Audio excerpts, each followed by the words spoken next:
fucked up land. We've had enough of the lies and deceit.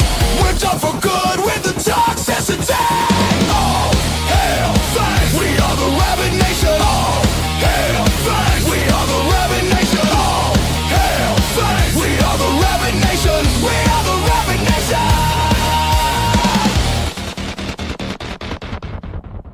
All right, and a hearty welcome to all of you in the Rabyd Nation, whether you're a tourist, just being a subscriber, or you're a member and an actual citizen. Welcome one and all. And if you're just watching and thinking about becoming a tourist, think harder and become a tourist and hit that subscribe button. So thank you. Welcome one and all. I am the Rabyd Atheist. I'm Ed Rabyd, a former pastor turned atheist, now compassionate anti-theist. Welcome to my channel. Thanks one and all for coming by. Today is Deconversion Hangout, so the moderation is a little bit harder in the sense that you have to be a subscriber for at least 20 minutes before you can participate in chat. So, and the whole purpose of this is to be a support stream for those deconverting or those that want information about deconversion, or maybe you're just starting the deconversion process. I can help you out with that too. I'm no psychologist or anything like that, but I'd run this stream. This particular one is kind of near and dear to my heart because I remember how lonely I felt when I was deconverting, and I wish I'd had a place like this to go to. That's kind of the goal here. So if you have, issues, then so there you go. There is the goal in chat has returned. Apparently they fixed the problem. I don't know. All of you have different names now too. So it's amazing what a Windows update or whatever does to an entire channel like YouTube. So welcome one and all. And so we'll do that. But the goal in chat is there. If I hit that goal, I'll wear the hat chosen by the poll for the rest of the stream. It's kind of my fun and low-key way of asking for money. Okay, I think that's all the announcements out of the way. So I have to get to the more important announcement, which is my granddaughter, which we didn't know if it was going to be a granddaughter or a grandson, has arrived and arrived on Tuesday. So I've spent the last couple of days, including yesterday, spending some time with her. She's a wonderful, lovely new young lady who is called Frances. So my daughter has always had very interesting names for my grandchildren, very classical, names from 200 years ago. So yes, this is the 9th time that I've become a grandfather. And so I have a new granddaughter, which is the first granddaughter in over 7 years. There's been a run of 5 boys here for a while. And so we finally had a little girl. So, so there you have it. So let's get a roll call. I want to make sure I got that announcement out because it's the most important one. Let's see, who's here? We've got Jacqueline is here. Everybody's name's a little bit different because I think YouTube went through an update and you're going to all have to change your names back for some reason. And there you go. So John's here, Rimmer's here. Let's see. Yeah. Ron is here. Fred is here. Stormburn is here. I want to talk about that because the relationship between apologetics and deconversion is very, very interesting. So it actually is. It's one of the reasons I deconverted is apologetics was so bad. So Cranky is here. Going down my list. Evan is here. Good to see you, Evan. Martin's here. Jacqueline's back. There we go.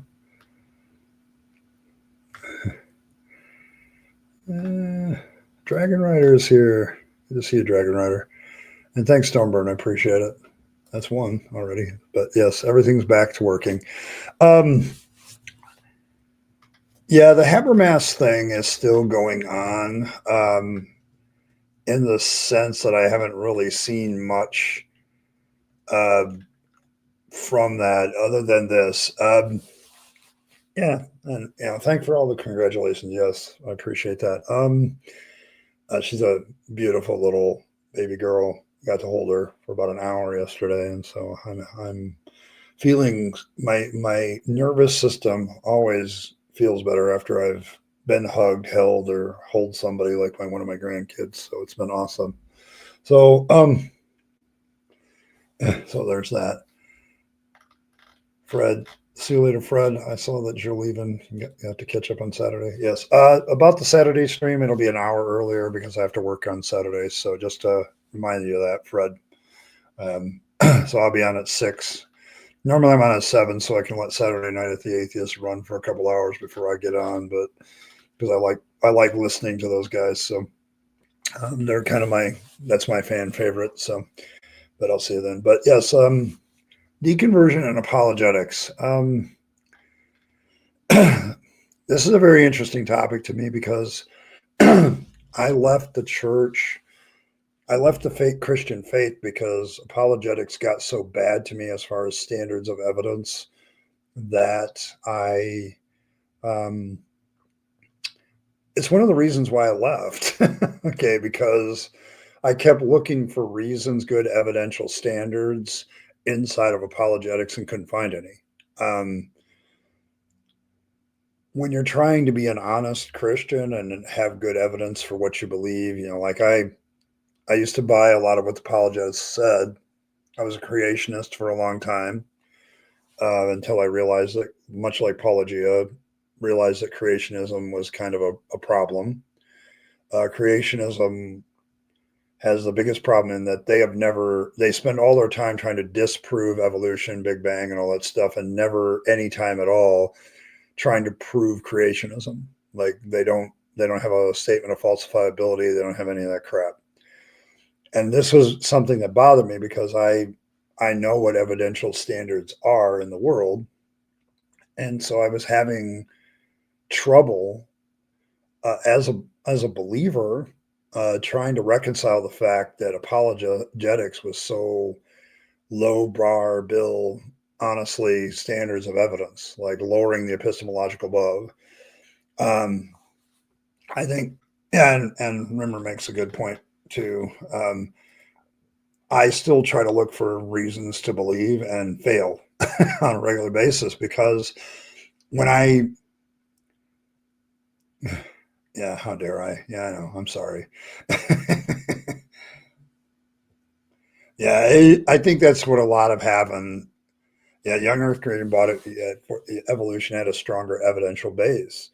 And when you begin to study actual evolution, people that study evolution and talk about it actually say compared to what I discovered a propagandizing of young Earth creationists of evolution because they would say stuff and then you would go look it up and you would discover, for instance, that you know that what they were saying about evolution was completely incorrect. Like they were taking one small tidbit and focusing in on that and nailing it.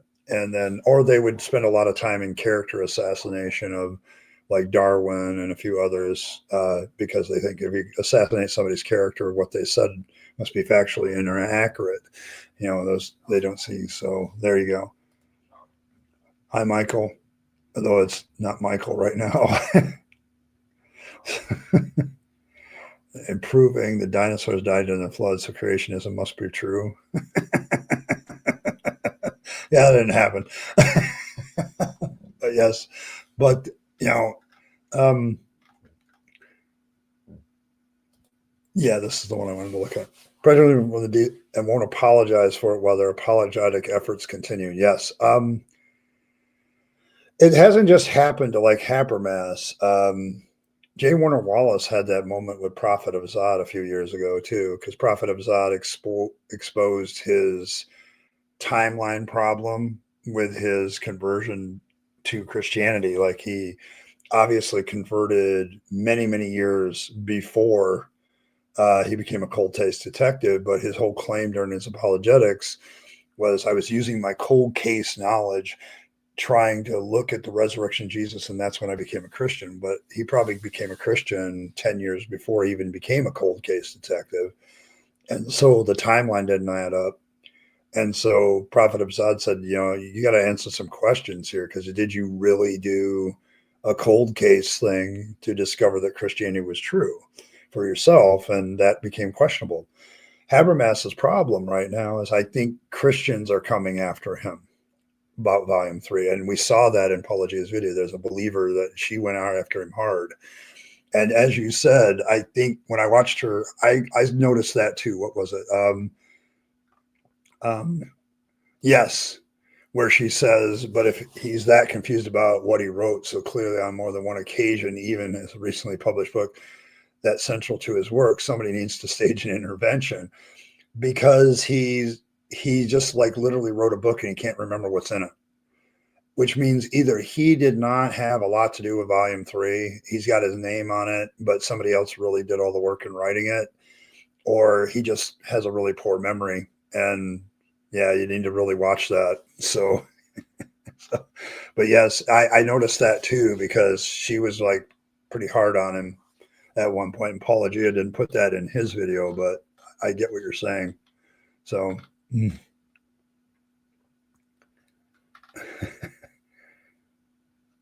your old tagline for your software company?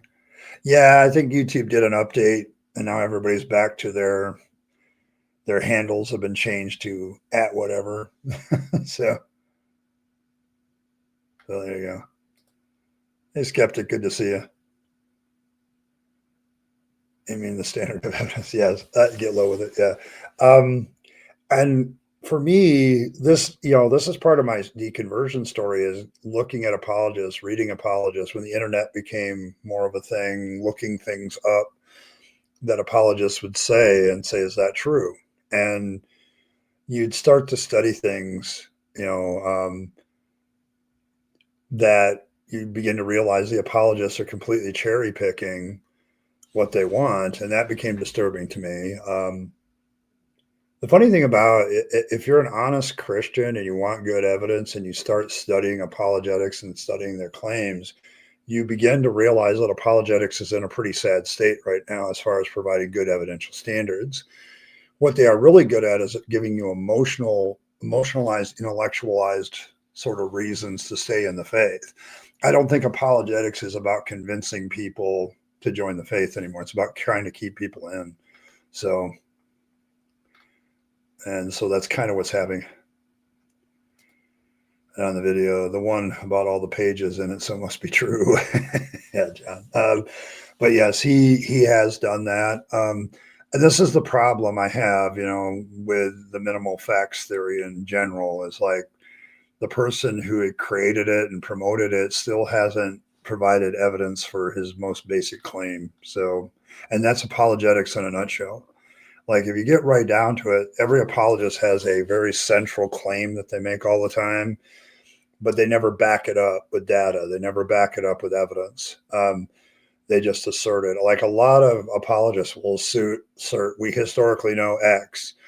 And what they are meaning is the gospel, one of the gospels says X.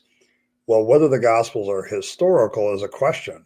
Like, that's the question you need to answer first, is if they have any historicals. So yeah, it's so my channel name for precision for that reason. Okay, there you go. Now, I'm still the Rabyd Atheist, but it's all small letters, so I'm good, I guess.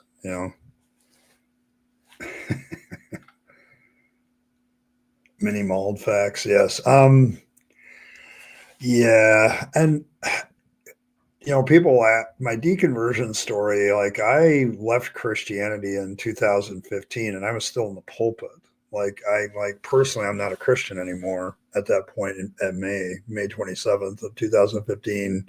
I preached a sermon, sat back down and realized that the whole thing was bullshit. And so and it was because of this issue of apologetics. It was because of the issue of trying to find reasons. Like, you're studying the Bible. Like, a lot of you have come to this deconversion point because you were studying the Bible at some point, right? Uh, and you were realizing, well, that can't be true. Like, it can't be true. Or that's a problem, or that's a contradiction that won't go away. Or a lot of people become atheists or non-believers because of studying their holy books. And apologetics is supposed to be giving you the reasons to believe in your books. It's supposed to be giving you reasons and believing in the tenets of your faith, and it fails all the time. Okay, it's a big fail. Pilate existed, so it must all be true. Yes, yeah. So armor poll: why people deconverted. The only one I'm finding right now is Brandon Flynn. I think a lot of atheist associations have done polls about why did you become an atheist, and that might help a little bit. But the vast majority is the Bible. Like, they study the Bible and realize. See, the thing about religion and why I think it needs to go away is because it really encourages non-inquiry. Like, don't think too much, just believe. And this is probably the most damning thing that I think happens with religious people and religious thought is don't think about it. Don't question it. Don't, ask questions. Don't do that. And to me, my Sunday school teacher back when I was a teenager's words echo because she was against that idea. Like, and she put the idea in my head of, Ed, if the Bible really is the word of God, then the answers in the world will line up with the Bible. Okay. And she just left it at now. She used to be known as a big prayer warrior, but then she stopped coming to church about 5 years, 6 years before she died. Not because of any health issues, just stopped coming. She just didn't, she would make the excuse, I just don't really want to get out. My last conversation with her 2 years before she died, when she talked about her faith, she was like, no. And I think it's because she followed that advice herself and suddenly realized that her faith and the facts of the world just didn't line up. And that was the problem. So, and that's what happens to a lot of us. Like, I spent a lot of time studying. I finally answered a challenge like, Ed, you haven't really read all these atheist commentators and why they're atheists and why they don't believe the Bible and stuff. You haven't really read real criticism of the Bible. And I started doing that. And that's what led to my deconversion away from Christianity is I suddenly realized Christianity has a lot of holes in it, like a lot of big historical evidential holes that apologetics has yet to still fill those gaps. So, and yeah. Yeah, turn your brain off. Yeah, it's a big problem in religion in general, but in Christianity, I could speak specifically of like in the Pentecostal church, that's a big one.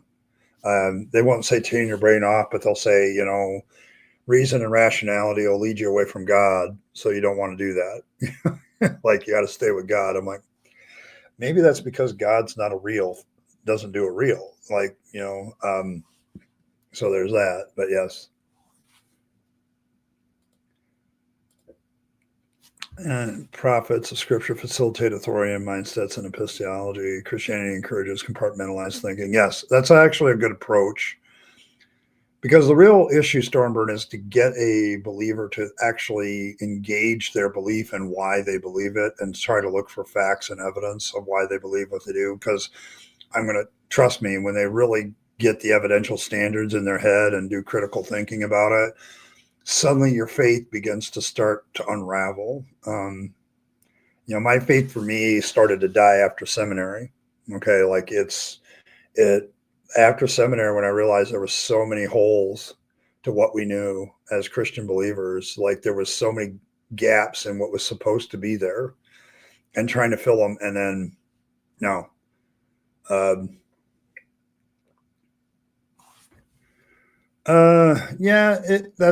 you're going to get that too. And you need to understand what the LGBTQ thing is about too. It's not just that the person became LGBTQ necessarily, but they got tired of Christianity's treatment of LGBTQ people. Like, they're not necessarily LGBTQ themselves, but they got tired of the people. Well, that's another rational kind of reason where you're like, where cometh this LGBTQ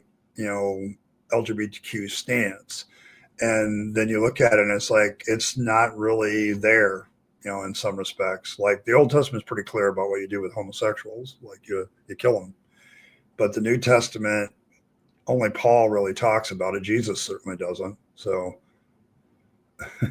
yeah, they just oppose the treatment of queer folk. Yes.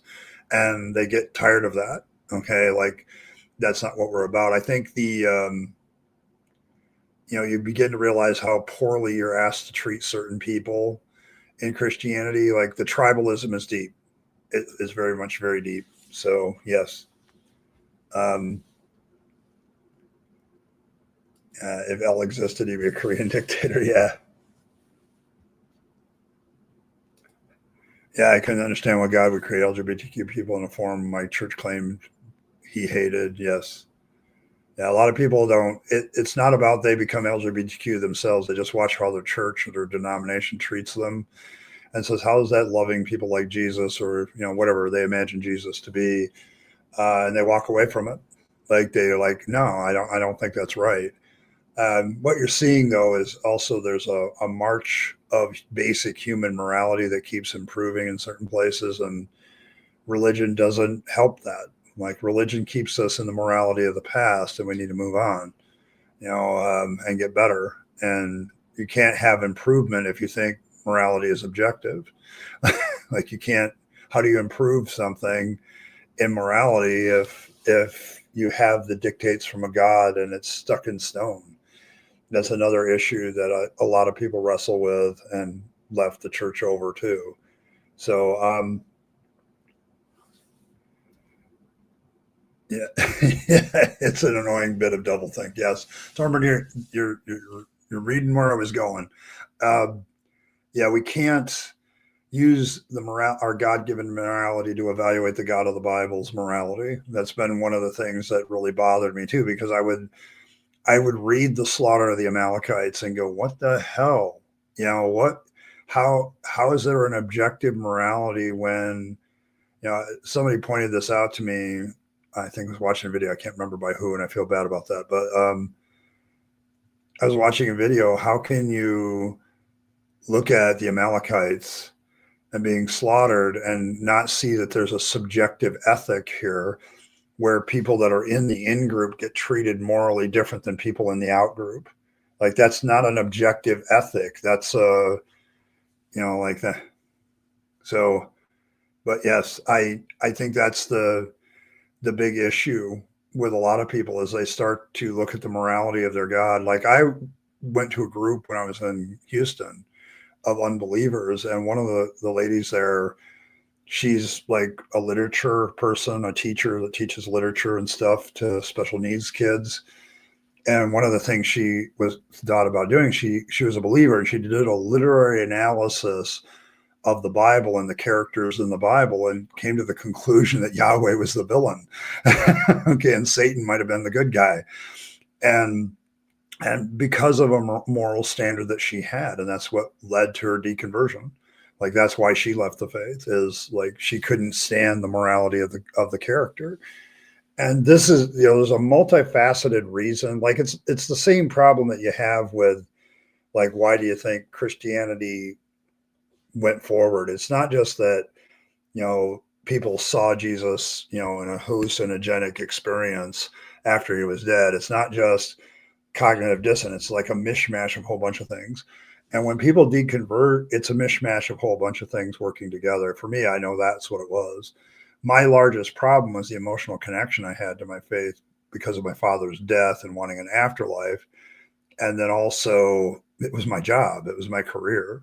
Like, how do I keep going about a career that I don't believe in? So it becomes a real problem for me. It became a problem of morality. Like when I was a preacher, I go through this stage of being a deist for about a year, and then I became an atheist. And so the last 3 years of my ministry are as a non-believing Christian pastor. And so how do I preach the Bible when I no longer believe it and I no longer see the character of Yahweh as a moral character? Like, how do I do that? And I had to you know, what we call springboard preaching, where you take a nice little thought in the Bible, don't go into the context because it'll completely screw it up, and you just jump into that. So it's like it's. So I ended up, you know, talking about different virtues, talking about uh, how to live your life better, be nicer to people. I mean, the whole love everybody theme came out a lot. But I was, when you dump all the stuff, it becomes very, very difficult to function in that.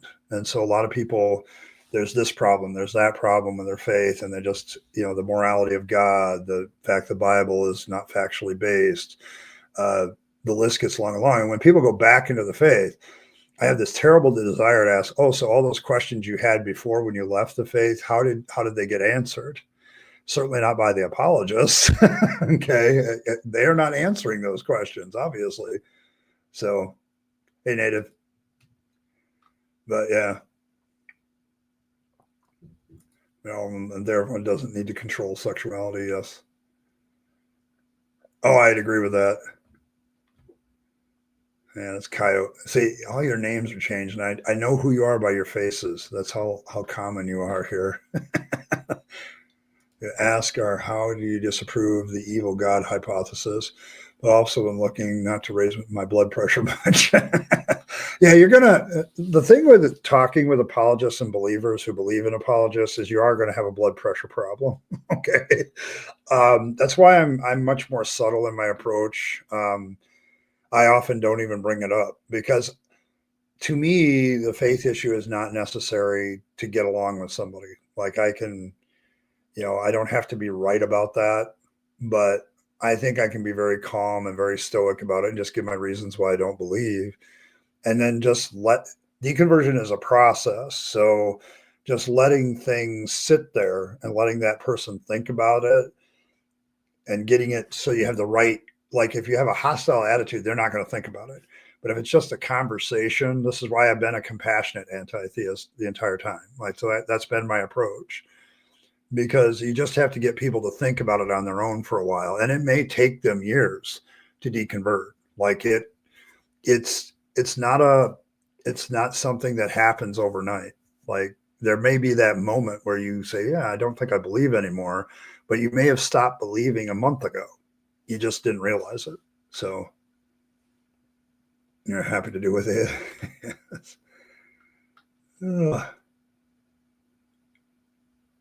No high law. What is it? That's a good question. No hide law. I gotta look this. 7 laws of Noah.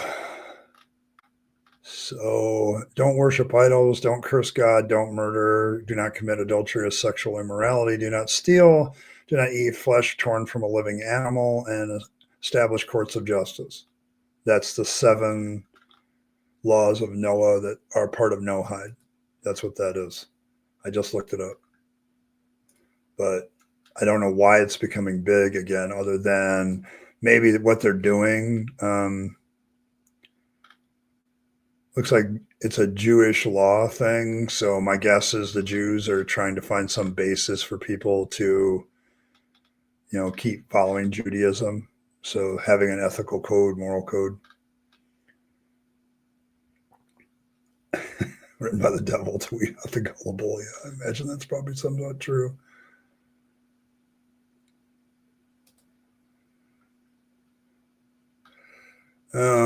Yeah, I don't know what's going on there. Like I can't read. I'm going to have to check my settings.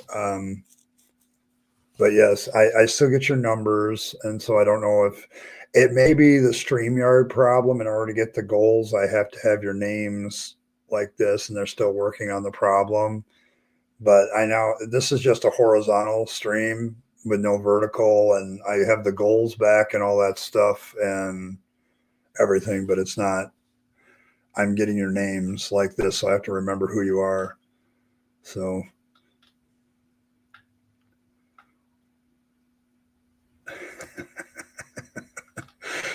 yeah.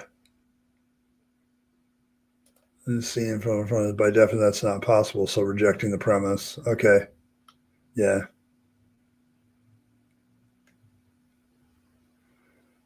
Depends on who you ask. But yeah, if you're watching the screen, this is what I'm getting, Native. That's how it looks to me. And that's how it looks on StreamYard too. And so that's what's happening. If you're looking at your name and it looks the same to you, then something's going on and they're still working on something. So YouTube, I don't know, that the StreamYard doing the vertical horizontal streaming thing has kind of mucked things up. And I think it may have mucked things up for YouTube too. And StreamYard and YouTube are having a discussion and, and they're working on the problem. But yes. All right. That's a lot of streams have people handles instead of their channel names lately. So I'm thinking it's a streaming thing. Yeah, probably.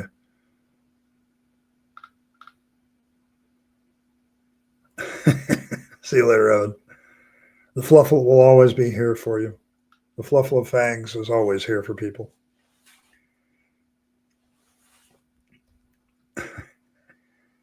Oh, there you go. Yeah, it's. I think it's. They're working on the problem.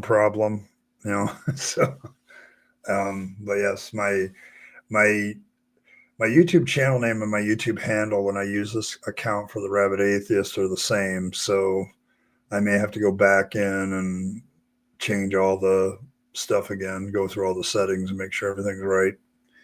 But yes, that's how you appear to me. Okay, if you see yourself on the screen, this is how you're appearing to me, both in chat and all that stuff. So there you go.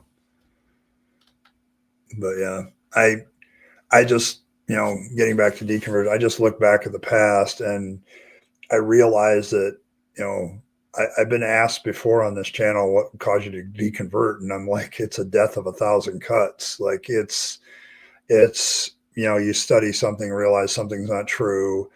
You realize that the Bible presents like a cosmology that isn't true. You begin to realize that the creationists don't have a leg to stand on. They never present evidence that proves them, but the thing they're trying to disprove, evolution and Big Bang, continues to provide evidence and data. It starts to get over and over. There's just little things. I stopped being a young earth creationist after I got out of the Assemblies of God, and kind of like, yeah, that's a metaphorical story, but that doesn't really work, does it? I mean, a lot of the claims of Christianity and New Testament are based on Old Testament being true. Like Jesus literally treats the story of Noah and Jonah as if they really happened. So, like, yeah.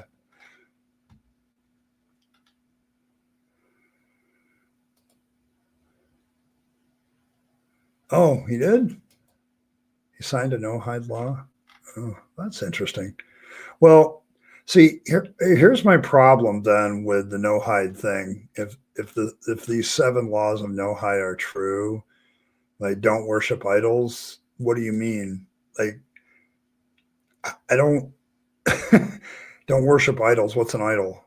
Define it. And what's worship? Okay, don't curse God. It doesn't matter to me if you curse him, because to me he doesn't exist. So what does he care? The only people that seem to care about blasphemy and cursing things are believers. God doesn't seem to come down and say, don't do that. Okay, if he did, it'd be good evidence for his existence.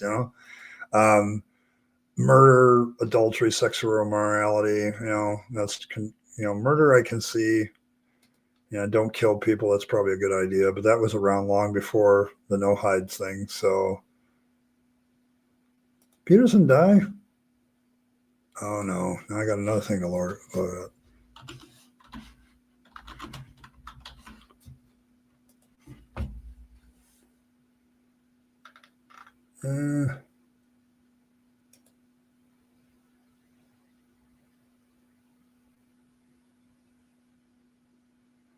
Nothing, not really, not yet. But yeah, don't steal. Don't eat flesh from from a living animal. That's a weird one to me. Established courts of justice. Well, what do you mean? I I don't get it. I don't. I mean, this whole no tide. It's like I get why believers like it, I guess, but a lot of the seven laws of this is just doesn't make any sense to me. So I don't know. Somebody always says to start rumors. I sounded like him for a minute. Okay.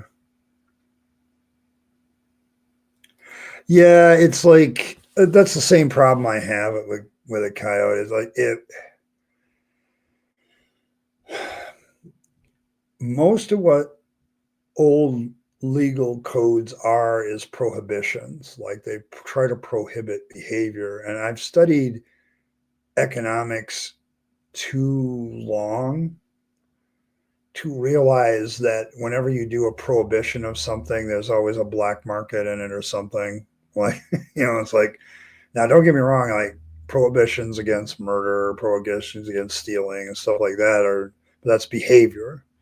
Like, but I too think like maybe perhaps we should do something more positive. That's why like I'm getting ready to sit down and write another chapter of the Fang saga, and I'm doing Mount Sinai and the giving of the Ten Commandments. And I'm like, how do I rewrite the Fang Damnits so that they are positive instead of negative? That's actually a consideration of mine. Like, how do we do that? So, the same thing about brains. Jordan Peterson?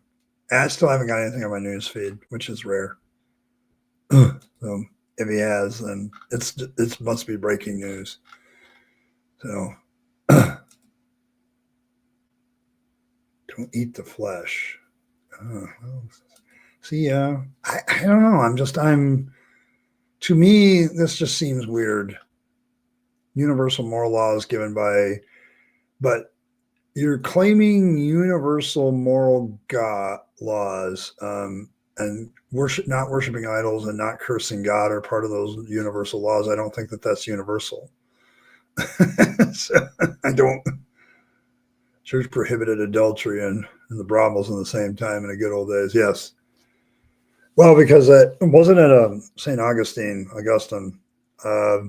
said something about the fact that we need to keep, the sex trade going so men don't become gay. I think that was him. So, yeah, it's high risk, high reward. It is regulated by the market as well, like theft and murder. Like people don't take kindly to murderers or thieves. It's kind of one of those social things. And so it's a risk thing and a reward thing. So it is kind of regulated by the market as well to a certain extent. But like I'm looking at these are supposedly like universal laws. I don't know that adultery, like like sexual mores are different culture to culture. Like in certain cultures, committing adultery, because the concept of adultery doesn't exist, has not existed in certain cultures. Like they didn't care. Um, Sexual immorality is also loosely defined. So I don't know how you get universal laws out of this. Okay. All these are universal laws. Well, that's nice of you to say so, but I just don't think so. Okay. I'm looking at them and I'm like, no, that's not necessary. Do not steal isn't universal. One of the things that's very interesting, like about the Spartans, is they basically taught the kids when they were going through the thing about how to steal in order to survive and live off the land as soldiers. Like not having a problem taking from other people, looting and things like that. You don't have a problem looting. You beat them, so therefore you get their stuff. So stealing isn't universal either. Like when you look at the ethics of different groups of people, like eating flesh from a living animal, I guess. Okay, you got to kill it first. Okay, I guess. Is that a universal law? I don't know. And establishing courts of justice, how is that universal? Like, what do you mean by justice? So, yeah, I don't know. I don't know how they say these are universal. So, Business models, theft and murder, dealing. Yeah, it really doesn't. A lot of the warrior mindset is when you go to war and you kill somebody, their stuff is yours. Like it's it's been around. So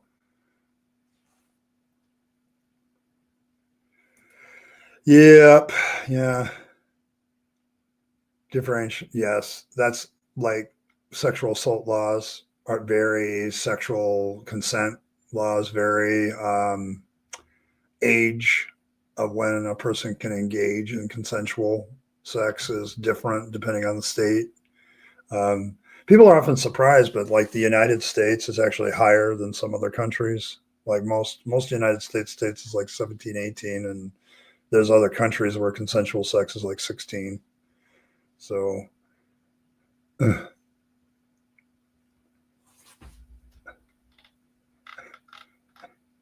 also not murder when it's legal. Yes, that's the thing. So criminal and business model is theft and murder. Dealing with law enforcement is the cost of doing business. Yes. See, that's the thing. Like I can tell some of you have studied econ because you realize that the ethics of dealing with stuff is like the reason why criminal organizations do so well is because stuff is illegal. Prohibition was a good American prohibition is a good case in point.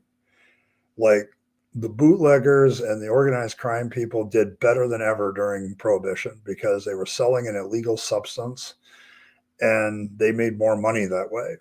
So because it was illegal. Like this is the thing with the drug war today. Like, we got people, Trump's out there bombing boats, and I'm like, well, all you're doing is limiting the supply and allowing those drug dealers to make even more money. So, there you go. So, but yeah, it's like when you understand that part of life, you begin to realize the ethics of things. But I don't. That's the thing. That's another thing that led to my deconversion. I suddenly realized how morality depends. Like it just depends. And no matter how much you try to get a universal law ethic like these no hide laws, it's like, are they universal? Are they? Uh, are they that?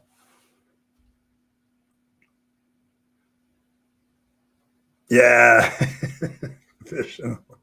because that's the thing. Like the real problem there is like there's no information.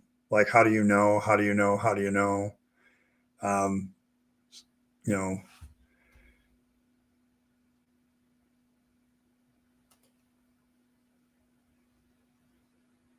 well, that depends. For you need to read the laws of individual states. Like um,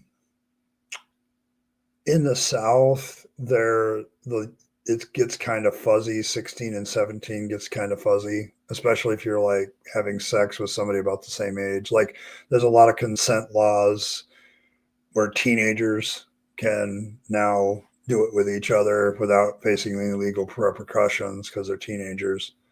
Um, So it depends. Okay, it depends. And if you look at other countries, there's all kinds of differences depending on the culture. So, like consent laws, there's some countries where consent laws aren't a thing because if the husband wants to make love to his wife in the evening, she doesn't really have a choice about it. So there's that. I mean, we still have countries like that. So, my point is simply this that nobody seems to have that universal law in mind. Like adultery and sexual immorality, how do you define that? Like it really depends. Do I wear a badge at work? Yes. I don't know. That's a weird word. Um, Sent to child's marriage. Some cases where kids can get married but aren't old enough to fire. Yes, that's another thing. Like in different states, the parents can give permission to people to be married under 18. Okay, but then they can't get divorced until they turn 18. Like so, so there's that. multiple stages of consent from 7 to 21, not just sexual, by the way, which is why 7-year-olds can buy candy. Okay. All right, there you go. See, and that's the thing. Like, it's in most of the laws in most states in the United States, it's different. Like, there's consensual sexuality between teenagers, like, is not criminalized in some states because they know it's going to happen and you're going to end up, arresting some person, and it's like, well, they're 15 too, so it's like they're both 15. So did I miss?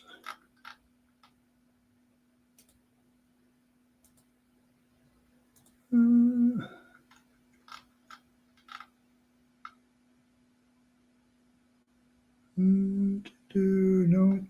Yeah. In the Vatican, the age of consent is 12, because the boys can't get pregnant. Oh my goodness. Chat. Huh. I'm not seeing everybody for some reason. There's always some issue these days. I wish I just left things alone. It was working fine for a while.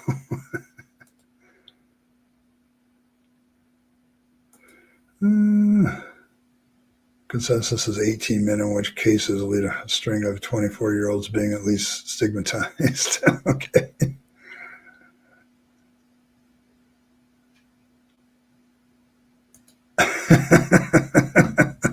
No, well, that's the issue. Like, I'm looking at these 7 laws of no-hide, and I'm like, how is this universal? Like, what do you mean? Like, there's so many words that need defining. And the moment you start defining them, you realize how subjective it is. So it's like, what do you mean established courts of justice? What does that mean? What is a court of justice? Like, we have that debate all the time within the political systems of what justice is and who gets to decide what is just. So I'm not, I guess what they're talking about is they're like trying to bring it out as an old code of universal morals and ethics. And like, I'm not sure it's all that universal. So,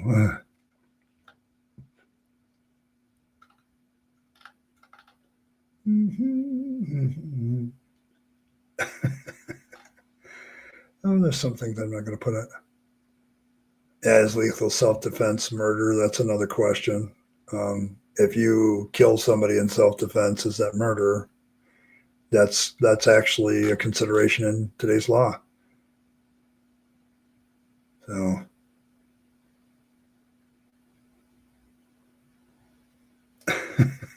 so that's the miracle there. As easy hasn't tried. Yes, I don't think it's all that easy. Like, I've spent a lot of time, after my deconversion, trying to come up with something universal, and I failed miserably because when you start to study other cultures and other countries, and when I have a poli-sci degree, so how countries do different things is different. So how does that prove anything? Like, you may have a concept that everybody, like murder, where everybody thinks that's wrong in every country, but then you get into the subjective ethics of, oh, well, that person killed this person this way, and so maybe that's not murder. So, like, the self-defense issue is a big one. So, yes. And you have to define those sometimes. Like, I don't want to do, like somebody mentioned Jordan Peterson, but it's like, I don't want to do the, what do you mean by, but sometimes that's necessary because nobody has a clear definition of what they mean. So you go crazy. Yeah, if it was easy, we wouldn't have manslaughter as a legal concept. Like, manslaughter is a very interesting legal concept. It's like you killed somebody, but you didn't mean it, or you did it in self-defense, but you might have gone too far. So there you go. You got to go, Martin? No, that's good. See you later, man. Like, you guys have a great one. You have a great one, man. So men can't left. Saying that JP was very ill and near death back in October, but no mention of the actual death. Okay. Yeah, I don't have that either. So it might be a recent announcement and it hasn't made a way through all the newspapers yet. So, but I know that he was very ill a month ago. So his daughter was talking about it. So, I mean, I'm not into people's deaths anyway, but I'm not going to celebrate or anything. I don't think that's the thing to celebrate, but that's my ethics. So, eye for an eye, tooth thing. Pretty soon, everybody's blind and toothless. Yes, yes. Fiddler on the Roof was a great one. The whole tradition thing. It depends on the version of Christianity. I couldn't when I did a blog series a long time ago on my old blog, All Things Rabyd, when I was still a Christian, talking about marriage. And there are some people that view multiple wives as sinful. And I'm like, you don't find that in the Bible. I couldn't find it. There's a lot of things I couldn't find in the Bible that were sinful that everybody thinks is too. So, like taking slave brides, I said slave brides aren't sinful either. So, and people are like, what do you mean? I'm like, oh, battle brides, What, you don't know?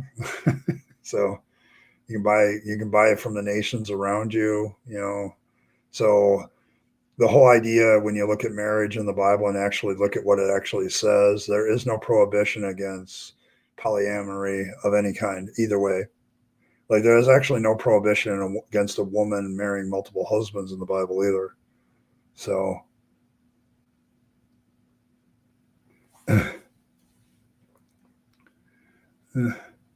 man's sinful nature, maybe. Yeah, it doesn't say that though.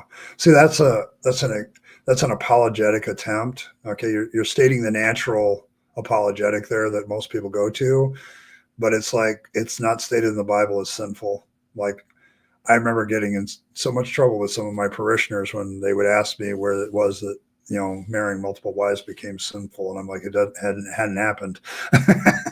A lot of the women found that a little bit repulsive for some reason. I don't know what that was. Maybe.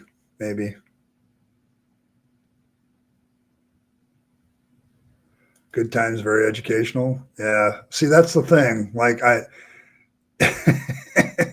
that's the thing. Yes, because man is sinful is kind of a universal one. Like the reason they kept slavery in is man is sinful and God couldn't fix it. I'm like, he's the omnipotent, omniscient God according to you people, and he can't fix that. Okay.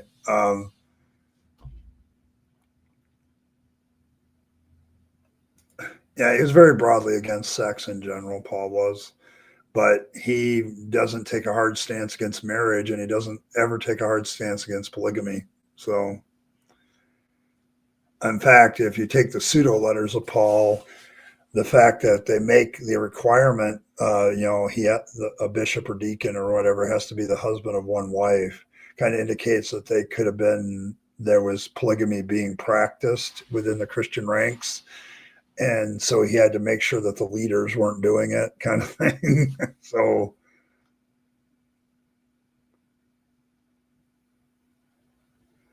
well, yeah, from a property point of view, but there is no actual stated prohibition about it in either testament. That's more of a custom based on property and things like that. So yes, you could make that argument, and that's the only argument you can really make. If you're looking for a prohibition against a woman marrying multiple husbands, it doesn't exist.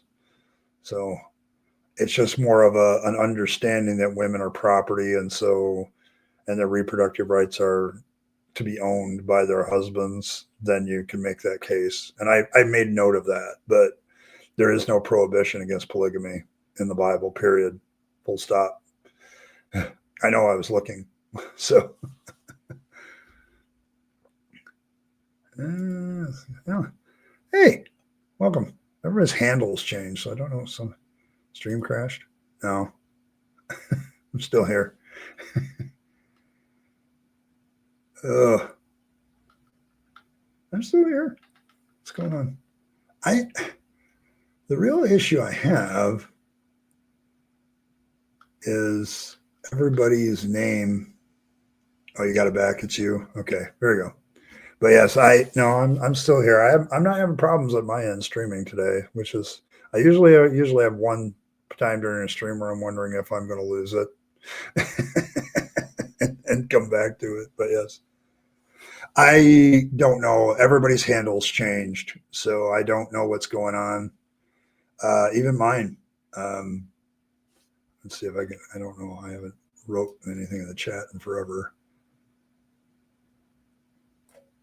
Way back at the top here, yes, like mine has changed too, so you can see it. But yes, I don't know. I think the problem.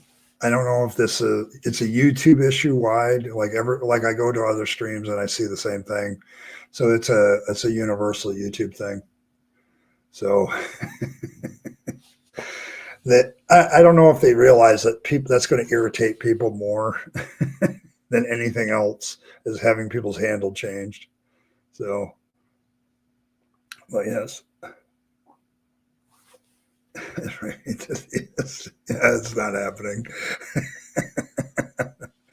I have a private channel that I watch YouTube videos with when I'm not on here.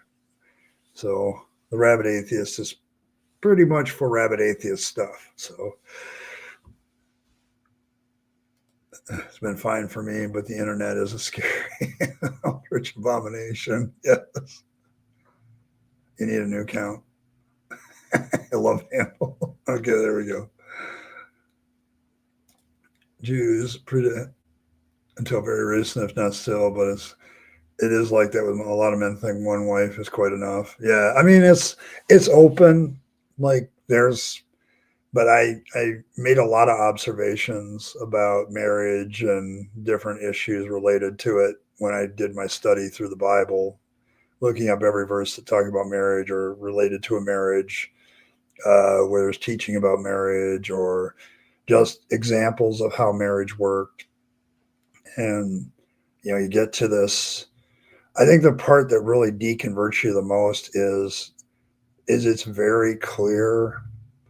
Like, I do not know why women believe in Christianity or any religion based that's Abrahamic, because there's nothing in it for them.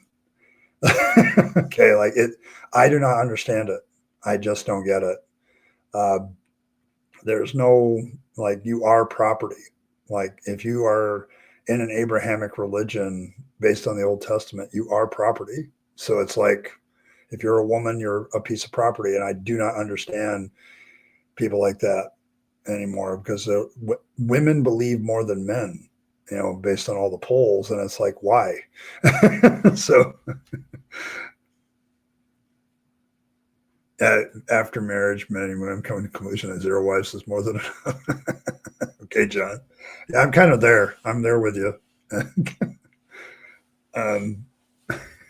So having been divorced for a while, it's like I alter between saying, man, it'd really be nice to have a companion around and somebody to love and all that stuff. And, I think I've joked before, like I alternate between Queen Somebody to Love and John Mellencamp's I Need a Lover back and forth. So you kind of end up, it's kind of that way with marriage. But yes, like my marriage issue after my deconversion became really acute.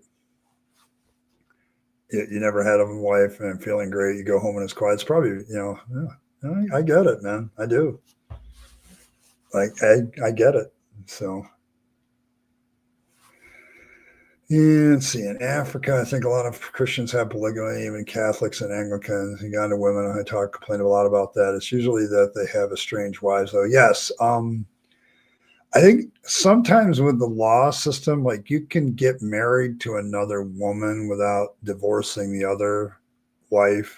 And so you end up with estranged wives. So yes, that probably could be a problem in some legal systems. Yes. Property for my protection. Yeah, I think that you see that in the Christian motif too, like husband, God, the head of the husband, husband, head of the wife. wife head of the kids, that hierarchy, because a lot of women, when I was in Christianity, a lot of women said they liked that idea because then nothing's really their fault. Like, yeah, if he makes a decision and it's an F up, it's not my fault. So, yeah. See you later, Coyote. See, some of you have been around. I know your faces based on your icon. If you change your icon, that might throw me off. But see you later. Have a good one. I'm about to get off in about 15 minutes myself, so I come out to hang out with people that I care about. So, but yes, somehow, Brian, you're correct. You are correct, because they'll take, but I used to see it when I was a pastor all the time, Brian, is like these women like the headship principle because then they didn't have to make decisions. Like, being a leader in a family or at any level is a stressful occupation. And if you have a reason not to be the leader, like women will embrace that because they just don't want the stress of it. And that's a human thing. Like, if you have a bunch of guys, trying to leadership project and somebody says, if you're this occupation, you're not allowed to be a leader. Those people just back out and say, sure. Okay. It's like, yeah. Okay. The best apologetic about polygamy that I ever heard was from a Muslim: to protect widows after a war in a patriarchal society. Yeah, what they're basically saying is you're going to lose a lot of men, so it's going to be like a 1-to-3 ratio anyway. So you might as well allow the guy to marry 3 women. You might want to think about the war thing then. Like, maybe we shouldn't do the war thing. Yeah, we're all God's slaves. Like, a lot of people, like I was just Rationality Rules has been like going after the Alex O'Connor versus Dinesh debate. He's been breaking it down, and like the guy Dinesh is like trying to divorce himself from the Old Testament view on bond slavery and slaves and stuff. I'm like, damn, dude, do you not read when Paul says he's a bond servant of Jesus Christ? Like, he's literally evoking the fact that he's a slave to Jesus, okay, as part of the mentality that he's supposed to have as a Christian. Like, come on, man. So, yeah. It, after the law of Moses, it doesn't, but up to that point, there didn't seem to be a lot of differentiation. Like, I'm going to tell you, Eric, it's like when you study the Bible and marriage, like the first 11, 12 chapters, like the patriarchs, the book of Genesis, like you have a guy like Abraham is literally marrying his half sister. Like, they had different mothers, but I think the same father. So, that's a problem. Later on, you have Jacob marrying 2 women that are sisters, okay, which later on in the law isn't allowed. So this idea of objective morality, marriage is a good illustration of how the morals about marriage have changed even within the Bible. So how is that objective? How is that universal? So yes, blaming other people is one of the perks of being a leader. They don't often get away with it, though. It's just part of his own humiliation fetish. That's brilliant. I can see that. But yeah, that debate was so awful. Alex O'Connor just so roasted him. That was just bad. Yeah, it wasn't fair. It wasn't fair. I agree with you there. I agree with you, Michael. It wasn't fair. Yeah, I mean, women aren't safe on their own. Like, I don't know, that kind of indicates a problem with your society too. It does. Yeah, I mean, it's not, it's the whole thing. It's just like, if you don't do the wars because of religion, if you don't like look at women as objects in your society, that might be a step up. So, and then you don't have that problem. So maybe you don't need the polygamy anymore. Maybe we just don't need marriage anymore.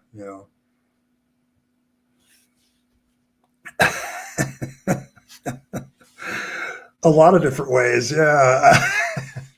But yeah, it's just like it. We're trying to give justification to something based on societal problems, and so it's like, but it's your human behavior. Like it's if the men weren't going off to war for stupid reasons and dying, then you wouldn't have this 3-to-1 problem of women to men ratio. And if women were treated with respect, then you wouldn't have the problem of keeping them safe by connecting them to a man. Like there's a whole bunch of things wrong here. Okay. David, to be able to know, they must have had made a point where marrying people descended from David for generations. Yes. I mean, you got to understand all those generational things, I think, are crap anyway. But yes, shaming childless women is another one. Like that justifies marriage so that, sex takes place so women get impregnated. Like women who don't want to have kids are shamed. So you have this whole societal cycle where you have wars going on. So you have less men than women. You have, well, women aren't safe unless they're connected to a man. And then, if you're a woman and don't have a baby, there's something wrong with you. And so all of this becomes justification for marriage and polygamy. So particularly polygamous relationships. But yes, single mothers, same thing. Yeah, it's like shaming them. Like shaming that kind of behavior is another way of kind of maintaining the stuff. So the problems in Matthew 1 are legion compared to Luke 2. So, but yes, the Jews would never have lied or gotten scripture wrong or made mistakes in testimony. Yeah, that testimony and how the Jews just copied everything faithfully, that's a load of crap. Anybody who's like, I've read the Dead Sea Scrolls in English and compared them to English translations of scripture right from the Hebrew, and there are some definite significant differences. So, yeah, the Gospels are pretty much, could be very much a fiction. So, yeah,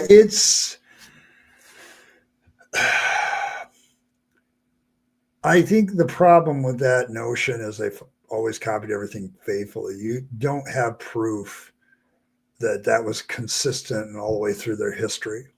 Like they'll take something in the 2nd century where these people were really copying things accurately and they had a system and everything. That doesn't mean it existed in the first or prior to that. Maybe there was a problem, and that's why they started doing that. So, sarcastic reference to a only I know of. Yeah, and have magic hymens. Yeah.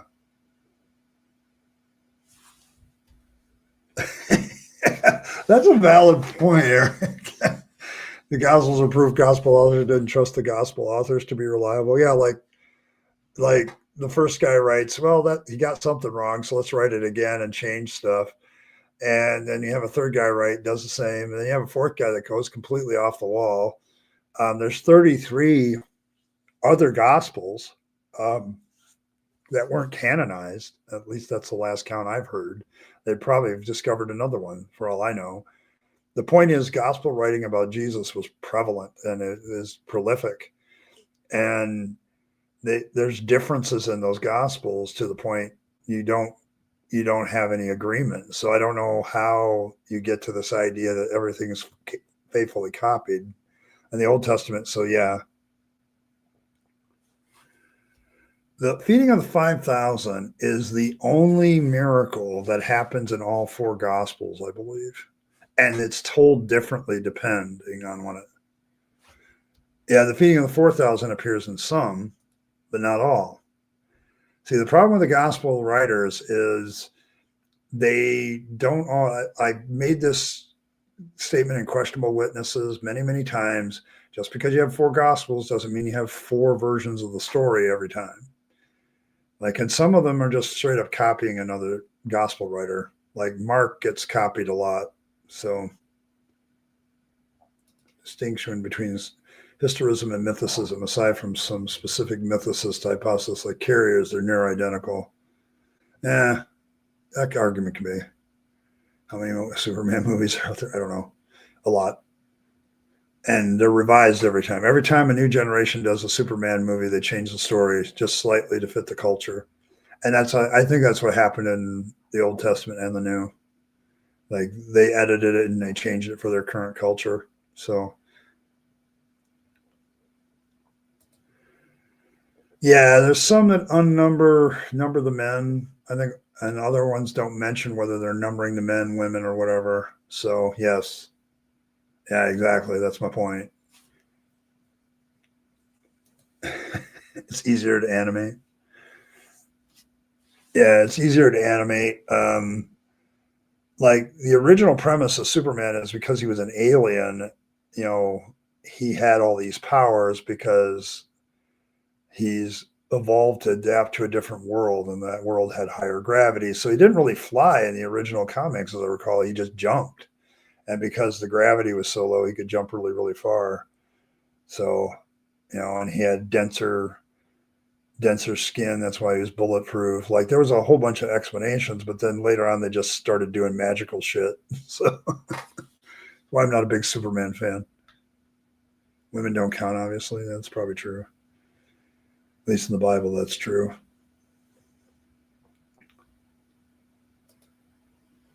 Can leap over tall buildings was such a good line. It stuck around anyways, yes.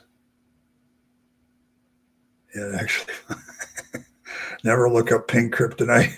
Now I'm going to look up pink kryptonite. Or do. I'm not your mom.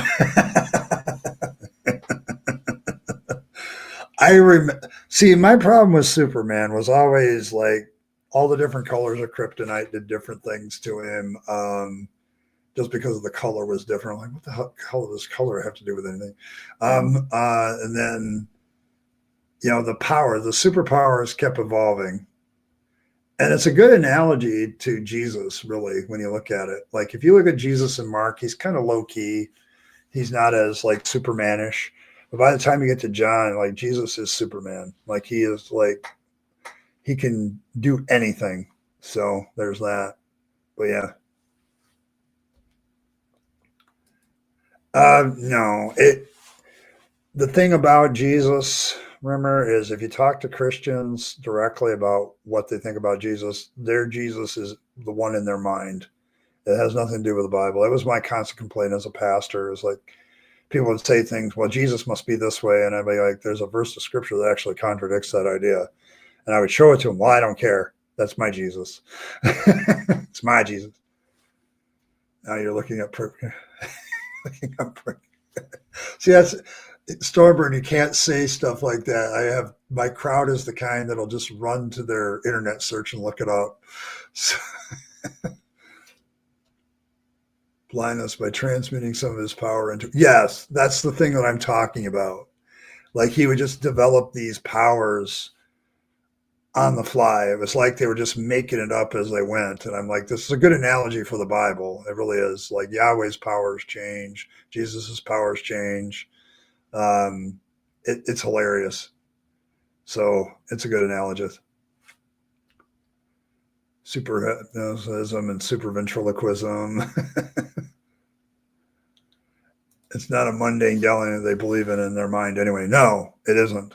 Like they've got Jesus and Superman pretty much wrapped together.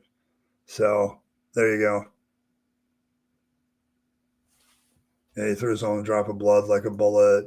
I've seen that. Like that was my problem with Superman. So, but yes. Because the Trinity difficult how to wrap my hand. Jesus can be God and the Holy Spirit as well. Yeah, I'm going to tell you, Alex, I'll save you some time. The more I studied the Trinity, the more I realized it was polytheism trying to pretend to be monotheism. So that when you get the pretend part in your brain, you can't get it out. You suddenly realize, yeah, it's a polytheistic system trying to pretend to be monotheism. You have three gods that are trying to be one God. So yeah, you're never going to wrap your head around that. There are Christian theologians that have tried to wrap their head around that for years, and it's a made up concept to make Jesus into God. But then they have to acknowledge that the Holy Spirit is also talked about like it's God, but separate from the Father as well. And so you end up with this doctrine of the Trinity. So it's really a mind trick where polytheism is dressed up as monotheism. So yeah, the Holy Spirit was Superman. Yeah, that's probably fair. He didn't mean this. Did he ever feed the poor with fillet of fish? Apparently so, because he multiplied bread and fishes. So is that where fillet of fish came from? Quite possible. I'm sure. I'm surprised some Christian hasn't made that claim. Yeah, cranky. It's kind of that way. It's kind of that way. And you've changed. Your handle changed, so you must have been editing that. Probably just have to go to your icons and all that stuff and change stuff. A just factually polytheist by definition, even Paul called the demons gods. Yeah, that's true, because they the Christians of the first century don't treat the other gods as non-existent. They don't necessarily always make the claim that those gods aren't really gods. Like they don't do that. When Paul's on Mars Hill, he doesn't treat the unknown God as if he's a God that doesn't exist. He treats all the other gods like superstition, but he still says that they don't exist. So it's a key element of trying to get these polytheistic systems to fit in a monotheistic mode, and the Trinity is just one example. So yeah, they do treat Paul like a god. He's if you see wherever the Vatican has statues of like Peter, there's usually a statue of Paul right next to it. Like Peter and Paul are like put together all the time. So it's kind of the basis of a lot of what they believe. So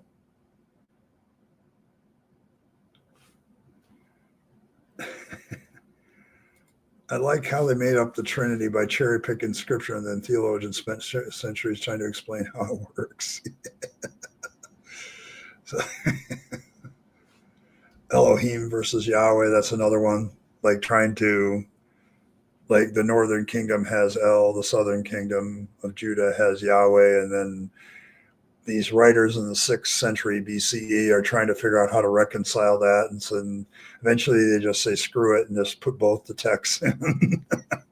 There's a couple places where that happens, where they just put both texts in and don't try to reconcile it at all. And, that's where the JEPD theory comes up, of the different things that they drew from when putting together their histories.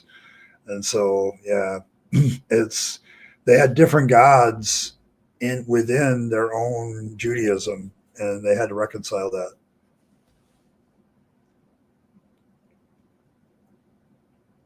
The article on monotheism has a lot of citation from Dan McLean.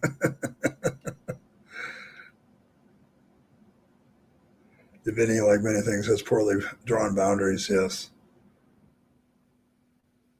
He couldn't walk through water. No, he couldn't walk on water. Step down from Jesus. Paul has his own powers, but you can bet that most things aren't about Jesus. Like one of the frustrations of studying the Gospels as much as I did is I'd hear people talk about Jesus, and I'd go, "Yeah, where are you getting that? Because it's not in the Bible." And Christians make up stuff. It's amazing how that happens. Okay, now it then says that Henry Kissinger was a baby eating vampire too. Yeah, Wikipedia is editable by a lot of people, and it probably shouldn't be. I've told people Wikipedia is a good place to start your research, like and get a whole bunch of different ideas, but it's not a place to dwell. Like you don't want to cite it as a source. So,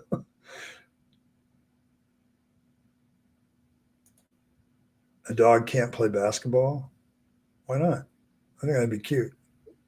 Paul could have walked on water. He might have. There's no attestation, and we can make it up. Like Fangs walks on water too.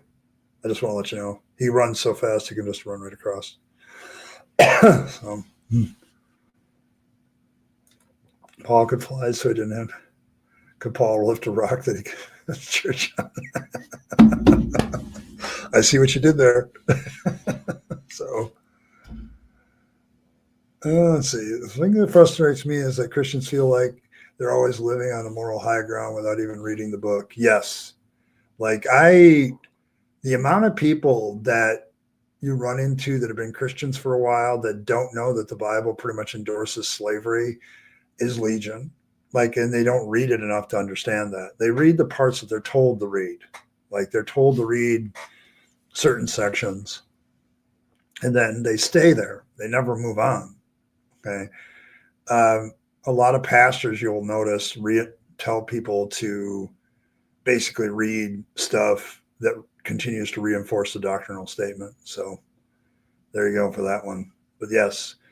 And then they'll get on the moral high ground and they don't even know what their book says. That's a very valid point. So,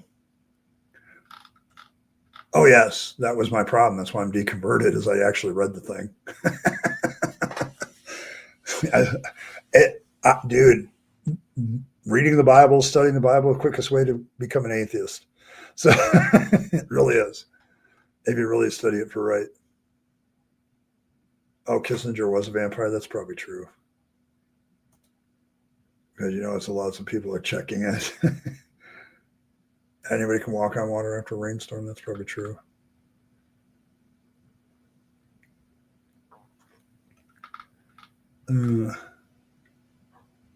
Reinterpretation is key, which each denomination does a bit differently. Yes. And that's how you keep faith going. This is why I've told you people that when it comes to Fangs, you can start all the denominations you want. You can start all the heretical teachings you want, because that's how it's going to continue to go forward. Like it's going to be around 1,000 years from now and turn into a cult. Simply because you got to keep, you got to have different variants of the faith to appeal to different people. So there you, yeah, see, my Philbert is like with me here. Like, it's like, that's what did it for me. You start studying the Bible and you start reading it and you start looking into it and you start deep diving it. And it's the quickest way to become an atheist. So denomination. Denominations. Yes. Denominations. Yes. You never saw history, so that's too bad.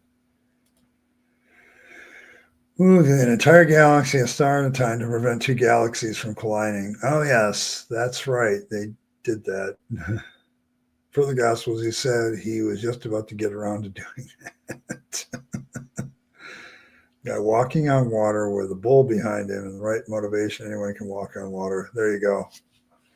I'm just saying, like, this has been like the problem with faith, is when you start to deep dive your religious beliefs, it becomes a problem. And like every time I hear somebody, oh, I used to be an atheist, I'm like, well, what questions did you have as an atheist and how did you answer them? I didn't really do that. Faith is, a personal, emotional thing. And I'm like, blah, blah, blah, blah, whatever. You never were an atheist. It's like, there's a lot of people that just haven't made a decision about God, and so they call themselves atheists at the time. So, yeah, he is DC. But yes, Superman's done a lot of things. So, there's been crossovers too between the two universes. That happens rarely, but it has.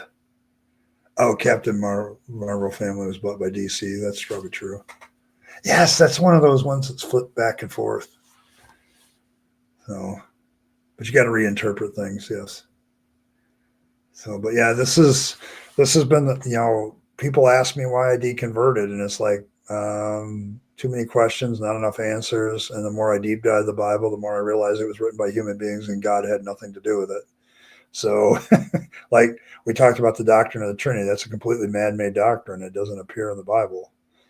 Like, because people make stuff up to try to explain things because the Bible isn't clear. It seems like something that's the work of an omnipotent being with omniscience and all that stuff wouldn't have those kind of imperfections. So the ones that get mad at God. Yeah. And see, that's the thing. Like every time I hear somebody, I was an atheist and then I became a Christian. I'm like, well, what questions did you have as an atheist about faith? And then how did those questions get answered? So, and most of the time they don't have an answer to that question. Like it isn't about that. They became faithful because of some other reason. So, well, the comic in question was 1951. Oh, okay. All right.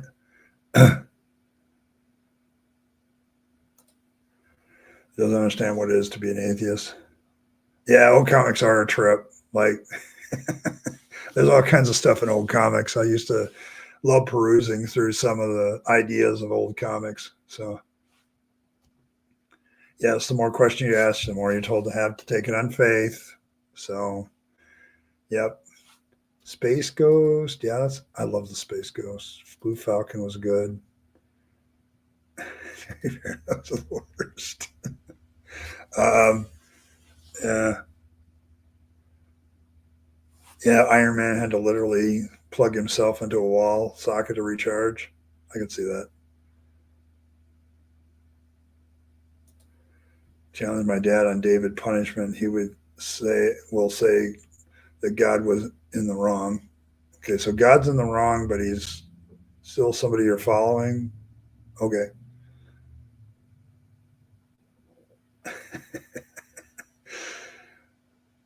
Magic sci-fi tech that justified his suit with transistors. Okay, there you go.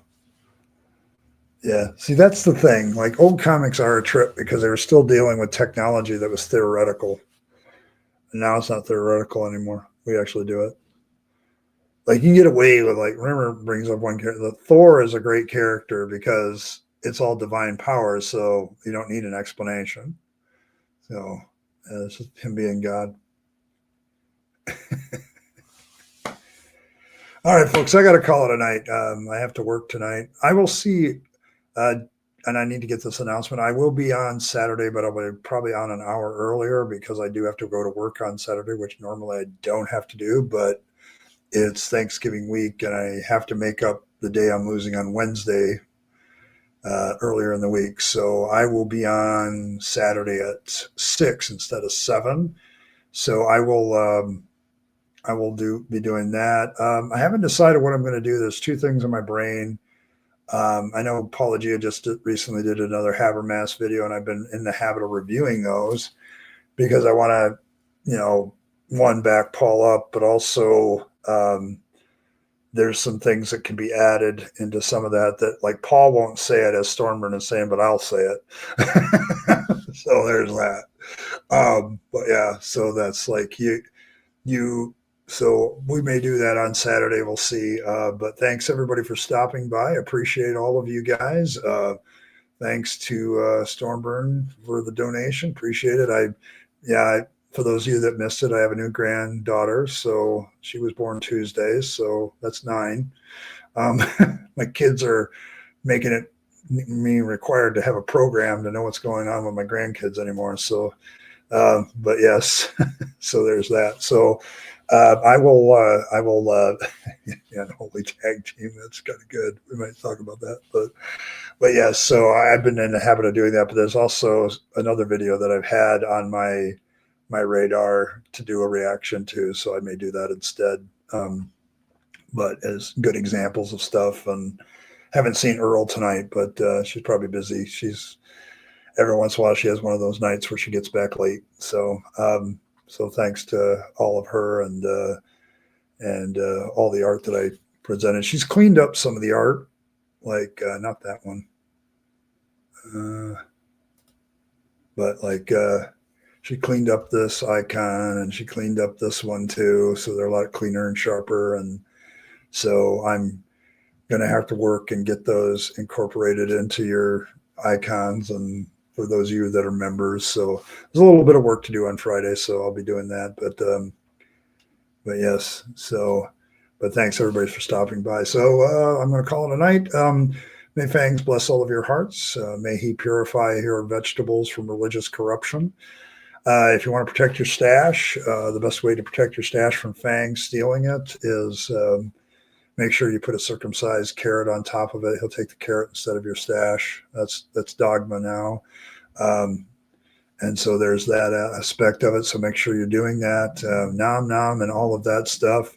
So thank all of you. Appreciate all of you. As always, live your best life. You only get one go around and then it's over. So you might want to take all your time, money, and opportunities and give them to yourself and the people you love and care for, and to make this a better world. You'll be happier if you do. And don't waste them on the trappings of religion and faith, because that is a dead end. I speak from experience. And I will see all of you next time on Saturday at 6. I'm not sure what we'll be doing, but I will be there, in case something happens, unless something happens that I have no control over, but that's my intention. So I'll see all of you then, and have a great evening.